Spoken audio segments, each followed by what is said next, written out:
A state of emergency in Butte County as crews battle several wildfires. The biggest fire right now is the Thompson fire. More than 28,000 people were evacuated at one point today. Crews are fighting to control the fire that's now burned more than 3,500 acres. Containment is up to 7%, but listen to this. There have been 8 injuries so far related to that fire. I want you to take a look. The evacuation shelter is located at the Oroville Church of the Nazarene on Monte Vista Avenue in Oroville.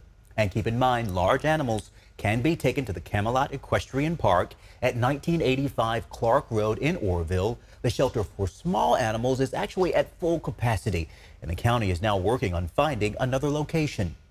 Meanwhile, the Grubbs fire is also forcing evacuations in Butte County. It's burning east of Palermo along Grubbs Road. This is just south of the Thompson fire and not far from where the Apache fire burned a dozen homes. Right now, at least 2 zones are facing evacuation orders, and 2 other zones have a warning tonight. Crews are making progress on the Moccasin fire in El Dorado County. The fire started yesterday afternoon west of Somerset. It's burned 51 acres and is 30% contained. Evacuation warnings and orders are in effect.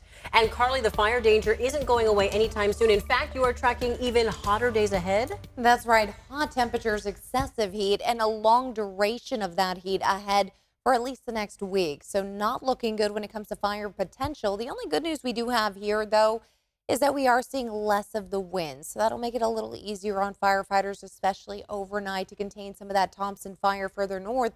Wildfire, only about 20 acres there. Moccasin fire, 15 acres. Shearing fire a little further south in the Stanislaus National Forest. So those are some of the bigger fires that are burning around our area, which has been leading to those hazy skies. Our smoke forecast, you can see a lot of it has been heading toward the east. We are seeing some hazy conditions around Sacramento and south toward Elk Grove, Stockton, Modesto.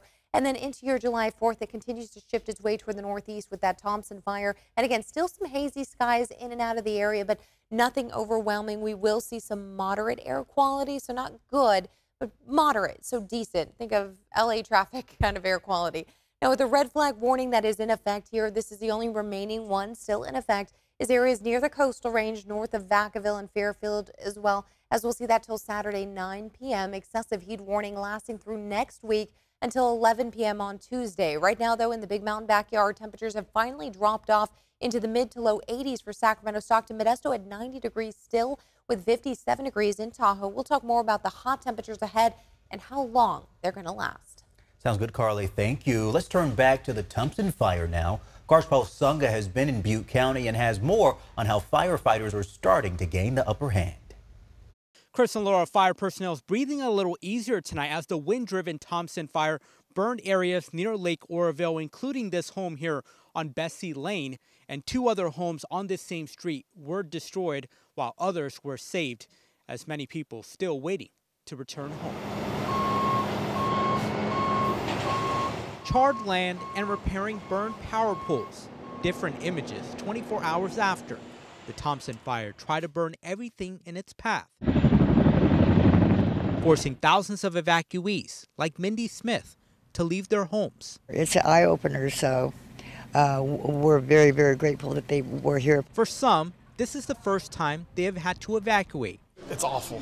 It's gut-wrenching. You don't know what to expect. Uncertainty of where you're going to lay your head at night. If you have animals, uncertainty when you're going to be able to feed and water your animals. Others will return home to find nothing. At least 3 homes on Bessie Lane were reduced to rubble. Are there any trouble spots you guys are dealing with, or is it mostly just putting out those hot spots? Hot spots. Some areas are steep terrain. CAL FIRE says the winds Wednesday were on their side, but the challenge continues to be the heat wave, creating warm night temperatures. That puts a really hard burden on the firefighters on the ground, trying to get plenty of hydration. As crews try to get containment on the fire, first-time evacuees hope they don't have to go through this feeling again, but thankful for the help they got at the evacuation center. They've been very, very accommodating, very, very nice, giving us everything that we need. Fire crews will remain here overnight, hoping for favorable conditions and increasing the containment. Reporting in Oroville, Garshpal Sunga, ABC 10. Garshpal, thank you. We also learned the 4th of July fireworks celebration has been canceled in Oroville because of that fire.